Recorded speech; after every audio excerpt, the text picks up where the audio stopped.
न्यायालय पे भी भरोसा नहीं रख रहे हैं आप। मैं एक आंकड़ा आपके सामने रखता हूं, क्योंकि आपने बोला कि जाति देखकर और एनकाउंटर होते हैं, तो मेरे पास एक आंकड़ा है 2017 के बाद से करीब 207 अपराधी एनकाउंटर हुए हैं। करीब 66 मुसलमान हैं, 20 ब्राह्मण, 18 ठाकुर और 16 यादव हैं। अब आप बताइए अन्य में कितने हैं? क्या पूछा? बात तो सही है। अन्य में भी अन्य मेरे पास जो आंकड़ा है मैं आपको बता रहा हूँ। नहीं तो आधा अधूरा आंकड़ा मेरे मत पास पूरा दिखाइए। आंकड़ा है ये। मैं इसी तरह आपके आंकड़े के हिसाब से मैं कहता हूं, मैंने अंग्रेजी अखबार का एक लेख पढ़ा जिसमें ये कहा गया कि जब से सरकार बनी है भारतीय जनता पार्टी की, उसमें 18,000 ऐसी घटनाएं हुई हैं। 18,000। और अगर 18,000 हुई हैं तो वो जो आप आंकड़ा हमें बता रहे हो, तो 18,000 का वो आंकड़ा कहाँ है? और हमारे पास रुको जरा, सबर करो, बोला धक्का बुक्की नहीं करने का, आराम से लेने का। हाँ, ऑफिशियल तो 207 है। हमारे पास भी आंकड़ा है जी, निकालना है आप।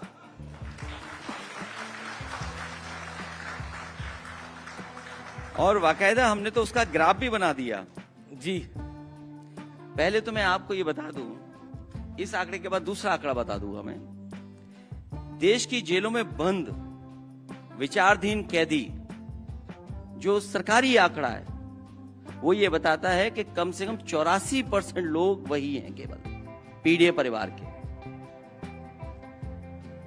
और जो उत्तर प्रदेश का आंकड़ा है जिसकी आप बात कर रहे हैं, फेक इनकाउंटर में मारे गए अपराधियों के आंकड़े, आप गिनिए कि इसमें पीड़ित कितने कुल मिलाकर के, पिछड़े, दलित, मुसलमान भाई, आदिवासी कितने हैं? पर अखिलेश जी एक सवाल काउंटर नहीं, सवाल। अगर वो आंकड़े आप बता दें मुझे, बिल्कुल आंकड़े तो आपसे आंकड़े 60% वही लोग निकलेंगे। नहीं, पर अपराधी को पकड़ने से पहले उसकी जाति पूछनी चाहिए। आप क्या इस पक्ष में? आप पूर्व मुख्यमंत्री हैं उत्तर प्रदेश के। नहीं, मैं ये पूछना चाहता हूं, जो मुख्य अपराधी था, जिसपे मुख्य थे धाराएं थी, जितना बड़ा पेज आप हाथ में लिए हो उतनी उसकी धाराएं थी उसके ऊपर। सही पकड़े।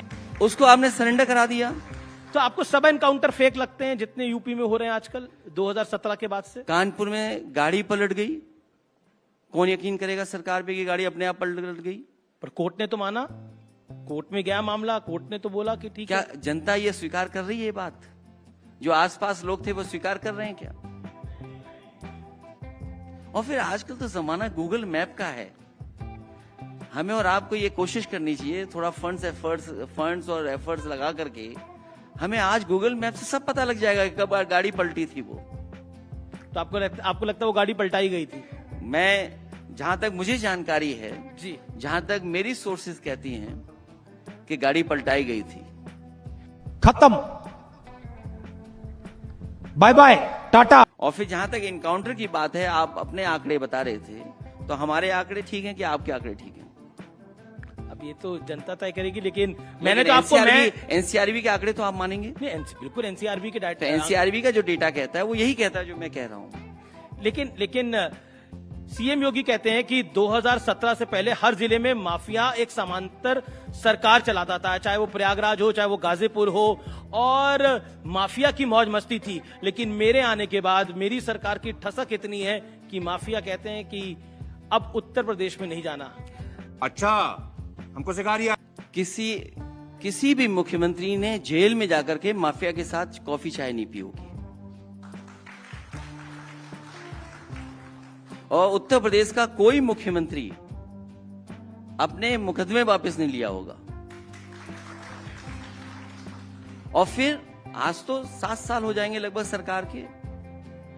उत्तर प्रदेश को वो सूची जारी करनी चाहिए जिसमें टॉप 10 माफिया है प्रदेश के। क्या सरकार कभी भी टॉप 10 माफियाओं का सूची जारी करेगी? यही जो नेगेटिव नैरेटिव है जो बीजेपी कोशिश करती है बनाने का, जी, इसीलिए चुनाव हार रही है। उत्तर प्रदेश का वोट पॉजिटिव पॉलिटिक्स पे पड़ा था, नेगेटिव नैरेटिव पे नहीं पड़ा था, इसलिए भारतीय जनता पार्टी हारी है। मजा आया, और मैं ये जो मजा है हिंदुस्तान के हर व्यक्ति को देना चाहता हूं।